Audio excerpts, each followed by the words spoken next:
Hi friends, welcome to the channel. Simply में देखिए काफ़ी लोग क्वेश्चंस पूछ रहे हैं अभी के टाइम पे कैसे म्यूचुअल फंड्स की कैटेगरीज में इन्वेस्ट करना चाहिए। हमने मोमेंटम में इन्वेस्ट कर लिया, लार्ज में कर लिया, मिड कैप्स में कर लिया, स्मॉल कैप्स में कर लिया, इक्विटी में कर लिया, लेकिन हमें कोई एक ऐसी कैटेगरी बताइए जिसके अंदर हमारा जो है एसेट एलोकेशन मोर डाइवर्सिफाई हो पाए। देखिए मैं काफ़ी सारे आर्टिकल्स पढ़ रहा था और वहाँ पे एक कैटेगरी ऐसी है जो कहीं ना कहीं मिस हो गई है हमसे। आई थिंक एक एक रैली भी मिस हो गई क्योंकि हम इक्विटी इक्विटी करते रहते हैं और कहीं ना कहीं जो दूसरे एसेट्स है वहाँ पे भी अच्छी ग्रोथ मिल रही है। तो कोई एक ऐसा म्यूचुअल फंड मिल जाए जिसके अंदर आपको इक्विटी, डेट या और जो आपको इंस्ट्रूमेंट्स है लाइक गोल्ड, सिल्वर, अगर सबका कॉम्बिनेशन और हम रियल एस्टेट्स भी अगर इसमें डाल दें, एक ही अगर म्यूचुअल फंड के अंदर आपको इन सबका फ्लेवर मिल जाए तो कितनी बढ़िया बात है, क्योंकि आपको डाइवर्सिफिकेशन भी हो जाएगा। प्लस अगर कोई और एसेट चल रहा है, जैसे अभी के टाइम पे आपको पता है कि गोल्ड एंड सिल्वर कितना बढ़िया परफॉर्म कर रहे हैं। Silver almost cross 1 lakh rupees पर किलो एंड अगेन गोल्ड भी है काफ़ी अच्छा राइज कर रहा है। तो इसी के अंदर हमारे पास ये कैटेगरी काफ़ी इंपॉर्टेंट है, that is the multi asset funds. अगर आप देखें तो यानी कि मल्टी एसेट यानी कि इसके अंदर एक ही फंड के अंदर आपको सारी का सबका कॉम्बिनेशन मिल जाता है और इसके अंदर अलग अलग वेरिएशंस हैं। तो इसी पर्टिकुलर म्यूचुअल फंड की कैटेगरी को डिस्कस करेंगे, प्लस हम डिस्कस करेंगे दो फंड्स को कंपेयर करेंगे जो अच्छा परफॉर्म कर रहे हैं। लेकिन स्टिल मैं आपको अगेन डिस्क्लेमर देता हूँ कि कोई सजेशन नहीं है और मैंने इन दोनों में से किसी भी फंड के अंदर इन्वेस्ट नहीं किया हुआ है। देखिए अभी के टाइम पे हम कैसे जान रहे हैं कि ये कैटेगरी पॉपुलर हो रही है कि इसका AUM जो है यानी कि लोग जितना पैसा इन्वेस्ट कर रहे हैं वो काफ़ी इंक्रीज होने लगा है। लास्ट 1 ईयर के अंदर ऑलमोस्ट 150% जम आया है इसके AUM में। जो पहले 40,000 करोड़ था वो ऑलमोस्ट 1 लाख करोड़ से भी ऊपर जा चुका है इस कैटेगरीज ऑफ म्यूचुअल फंड्स के अंदर। और कहीं ना कहीं मुझे ये रिस्की नहीं लगती है क्योंकि इसके अंदर आपका डाइवर्सिफिकेशन बढ़ रहा है। एसेट्स के अंदर आपको पता है कि कोई एक नहीं चलेगी तो दूसरा चलेगा और इस तरीके से काफ़ी अच्छा कॉम्बिनेशन मिल रहा है। प्लस जनरली लोग जो है काफ़ी अंडर इन्वेस्टेड होते हैं बाकी सारी चीज़ों में अगर वो इक्विटी के अंदर ओवर एक्सपोजर ले लेते हैं। तो देखिए हम बात कर रहे हैं यहाँ पे, जैसे मैंने आपको बताया, मल्टी एसेट एलोकेशन फंड्स और उसके अंदर भी कैटेगरीज होती हैं। देखिए आपको पता है कि इसके अंदर आपका मिनिमम 10% एटलीस्ट हर एक एसेट के अंदर होना चाहिए, लाइक इक्विटी के अंदर 10%, डेट के अंदर 10%, गोल्ड के अंदर। तो ये आपका कॉम्बिनेशन एक मैंडेट होता है SIB के थ्रू। ना अगर हम बात करें तो मल्टी एसेट के अंदर भी बाइफिकेशंस है, क्योंकि आपको पता है कि अगर किसी फंड के अंदर 65 या 65 से ज़्यादा परसेंटेज इक्विटी होगा तो वो अलग कैटेगरी हो जाती है, क्योंकि उसके अंदर फिर उसकी जो टैक्सेशन है वो इक्विटी के तरीके से होती है, यानी कि 1 साल के बाद उसका लॉन्ग टर्म होता है। और अगर आप 12.5% से आप उसके अंदर टैक्सेशन करेंगे तो, और अगर मान लीजिए आपका जो इक्विटी पोर्शन है वो 35 से 64% तक होता है तो आपका वो जो होता है उसकी जो टैक्सेशन होती है वो इक्विटी बेस्ड नहीं होती, वो डेट फंड की तरह होती है।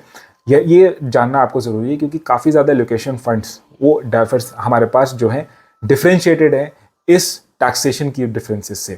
तो हमने जो आज 2 फंड्स लिए हैं उनमें एक फंड है हमारे पास जिसकी टैक्सेशन इक्विटी बेस्ड होती है, यानी कि उसमें इक्विटी 64 या 65 से ज़्यादा है और एक में 65 से कम है। तो हमारे पास वो 2 कौन से फंड्स हैं हम उस पर आएंगे। देखिए हम फंड को डिस्कस करेंगे UTI multi asset allocation fund and Nippon India multi asset allocation fund, जिसमें हमारे पास UTI निफ्टी एलोकेशन जो फंड है वो हमारे पास इक्विटी उसके अंदर पोर्शन इज मोर देन 65, यानी कि उसके अंदर हमारे पास जो टैक्सेशन है वो इक्विटी बेस्ड होगी, यानी कि अच्छा रहता है वो। और वहीं पे आपका निपॉन के अंदर जो है आपकी इक्विटी पोर्शन 65 से कम है और उसकी जो टैक्सेशन है वो हमारे पास डेट की तरह होगी। देखिए अगर हम आगे बढ़ें, हम सिंपली आते हैं, सबसे पहले समझते हैं कि, और इस चार्ट के अंदर तब तक आप पहले देख सकते हैं कि डिफरेंट डिफरेंट फंड्स हैं यहाँ पे। इस एक जो कैटेगरी है जिसके अंदर 65% से ज़्यादा हैं, आप देख सकते हैं डिफरेंट डिफरेंट फंड्स जिसके अंदर एलोकेशन ओवरसीज इक्विटी में भी है, डोमेस्टिक इक्विटी में है, गोल्ड ETFs के अंदर है, silver, REITs, investments, debt and cash, सबका एलोकेशन है और अलग अलग बेसिस पे है। हम इसके अंदर डिटेल में नहीं जा रहे हैं। और अगेन नाउ अनदर चार्ट जिसके अंदर जो इक्विटी पोर्शन है वो कम है और इसके अंदर भी आप डिफरेंट डिफरेंट एलोकेशंस देख सकते हैं।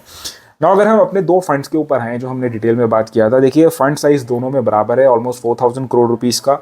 स्टॉक्स भी ऑलमोस्ट सिमिलर हैं हमारे पास और एलोकेशन आप यहाँ क्लियरली देख सकते हैं। जो निपॉन है, जैसे मैंने आपको बताया कि इसके अंदर इक्विटी पोर्शन कम होगा, तो यहाँ पे equity is 54, debt portion 21, gold is 12 and outside equity यानी कि फॉरेन इक्विटी का एक्सपोजर भी 12%, यानी कि अच्छा आपको डाइवर्सिफिकेशन मिल रहा है। UTI की बात करें तो आपके पास इक्विटी की पोर्शन है 66%, डेट इज 20, गोल्ड इज 13, यानी कि क्लियरली आपके पास तीनों कैटेगरीज इसके अंदर आपको मिल रही हैं।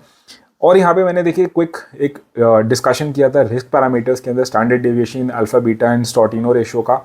तो अगेन मुझे इन दोनों के अंदर जो है आपका बेटर लगा था UTI multi asset allocation fund, जिसके अंदर स्टैंडर्ड डेविएशन की वैल्यू कम थी, शार्प एंड स्टॉटिनो रेशो की वैल्यू जो ज़्यादा होनी चाहिए उनकी वैल्यू ज़्यादा थी। देखिए हम बहुत डिटेल में नहीं पढ़ रहे हैं क्योंकि फिर भी वीडियो लॉन्ग हो जाएगी, लेकिन मैं आपको बता दूं कि एटलीस्ट रिस्क पैरामीटर्स के अंदर आपका जो है UTI multi asset allocation better है, इवन दो इसके अंदर इक्विटी का पोर्शन ज़्यादा था।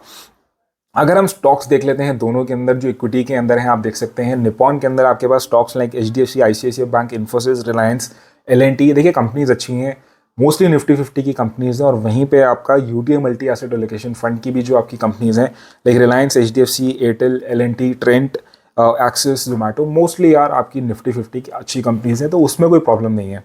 आगे अगर हम बढ़े, देखिए मैंने रिटर्न्स को एक क्विक चेक किया था 1 year and 5 years time frame के अंदर। अगेन आपका UTI multi asset allocation fund के रिटर्न्स जो हैं मार्जिनली बेटर है निपॉन इंडिया से, अगर आप 1 ईयर का टाइम फ्रेम में देखते हैं। तो देखिए अगर मैं क्विक आपको बताऊं तो मुझे इन दोनों फंड्स के अंदर से UTI मल्टी एसेट इसलिए बेटर लग रहा है क्योंकि इसके अंदर आपका जो इक्विटी पोर्शन है वो ज़्यादा है, प्लस इक्विटी पोर्शन ज़्यादा होते हुए भी रिस्क मैनेज हो रहे हैं, एंड साथ ही में आपका जो इसके अंदर टैक्सेशन होगा, यानी कि आप 1 साल के बाद ही इन्वेस्ट करेंगे तो लॉन्ग टर्म कैपिटल गेंस के हिसाब से आपका 12.5% के ऊपर आपका जो है टैक्सेशन लगेगा।